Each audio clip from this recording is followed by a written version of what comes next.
Moi, j'enseigne à distance, donc une de mes préoccupations, c'est de voir est-ce que mes étudiants viennent Il n'y a pas de présence en classe, hein, donc ils doivent être présents sur le site, doivent consulter les entrevues, télécharger les documents, lire. Il y a plein de choses à faire sur un cours comme ça. Fait que ça me permet au début, ça me permettait au début, j'ai vu que c'était très, très utile de voir, par exemple, les étudiants qui avaient certains problèmes de présence, entre autres. Fait que ça me permettait d'entrer en communication avec eux autres.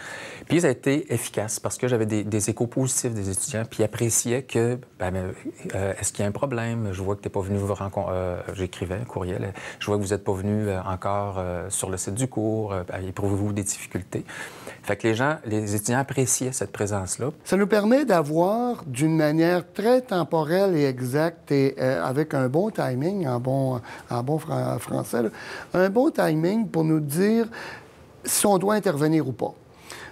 Quand on est en classe et qu'on a une centaine d'étudiants en classe, on reçoit quelques questions, mais c'est très difficile d'être capable de doser généralement ceux et celles qui ont de la misère. Généralement, les questions vont venir des étudiants ou des étudiantes, leaders, mais ceux ou celles qui ont de la misère, des fois, souvent, on les perd un peu.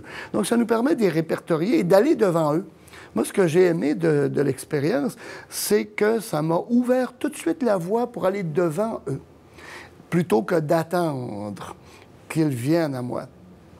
Donc là, ça me permet tout de suite d'être proactif. C'est aussi d'être présent et de dire, mais j'ai pas envie que mes étudiants coulent. Je suis pas là pour faire couler les étudiants. Moi, je suis là pour les faire réussir.